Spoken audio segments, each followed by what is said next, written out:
gentlemen, and thank you all for coming here tonight. I know it's been very difficult, especially for bartenders. I know we cannot wake up so early, but we are all here, so thank you. Thank you guys from Diageo for giving us this amazing opportunity. And of course, thank you, dear judges. We really appreciate your attention. Thank you, lots of judges! So, the innuendo, what is it? Literally, it's the insinuation, a little indirect hint that is made to break your old beliefs. Usually it's made with bad intentions, but not always, and not this time. But more than that, innuendo is the song by the band Queen. And you know, I really love this band. I'm a big fan. As you can see, I even got a Freddie Mercury tattoo on my arm. Really love this music, not some other choices of him. It's another story.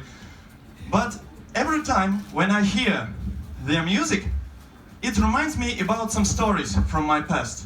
And one of the stories happened when I was maybe about 5 or 6 years old.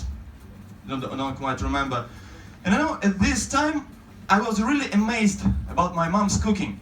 For me, for a 5-year-old kid, it was like magic. So how could she take this ugly piece of meat and turn it in a beautiful steak or cutlet or whatever?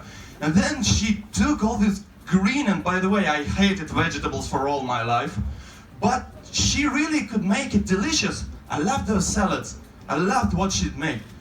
And so one day I decided, yes, now it's my turn.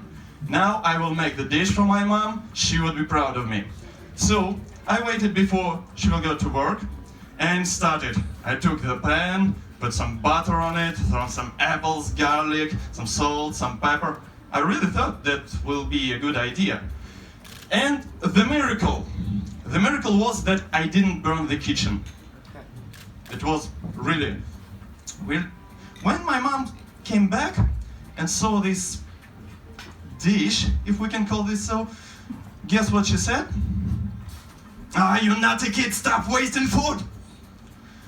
So, alright, I could not understand it, because I was trying to make something new.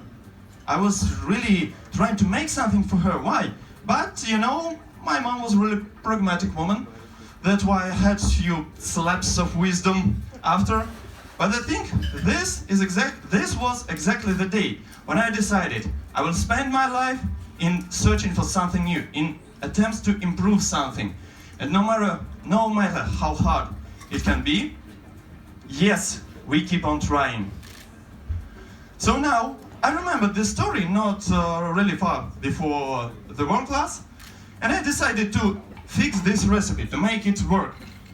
But this time, I know how the things work, so I decided to separate all these ingredients, and the first one is roasted garlic cordial. So I used, instead of butter, I used the milk wash technique, but not with ordinary milk, but with soya one. Why? Because vegetarian people will say thank you when they will be able to try my drinks at the bar. For the apples, I infused some baked apples into Porto, in sous vide, so it gives this lovely wine notes, it gives amazing fruitiness of baked apples. So, now it's a cocktail, and every cocktail needs a spirit, a heart.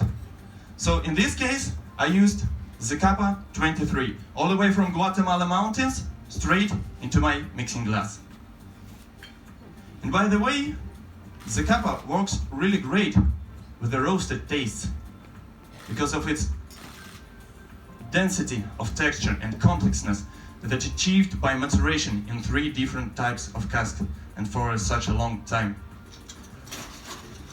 So, I could shake it to make more aerated texture. I could throw it to show, oh, come on guys, I can do throwing.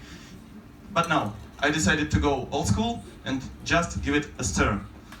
Because here, I want a more thick texture, so you can feel every note of this drink. So the main idea behind it, that this drink itself is like innuendo, like a little hint that everything is possible, that even the most uncombinable things can work together if only you treat them right. It notes shouting like when you drink Negroni. I really love this cocktail, but it's so intensive. So if someone come into the bar and he or she only used to drink rum and coke, they will try Negroni. They will not understand all the nuances, how it's really complex, how it's good. But this one is another story. It whispers you. It's not shouting. Just like, hey man, wanna take a sip?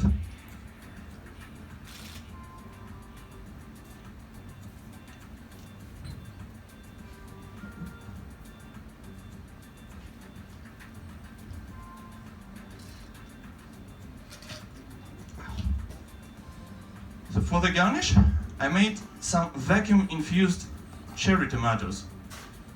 So I blanched the cherries and infused them with the apple juice and some garlic in vacuum machine. So just to improve all the other tastes from drink.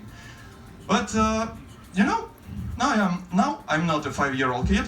I know the things, and I know that wine goes really great with cheese. So we got wine inside. Where is the cheese? There it is. So I made the perfume of Gruyere cheese, made it in my Rota Viper. Why? Because it's pretty trendy stuff, and I got one. So why should it just stand and gather dust? Now I really got some skills, but it was a long, hard way. And to be honest, my first experiments in cooking, in kitchen, it should be some smoke, but dry ice.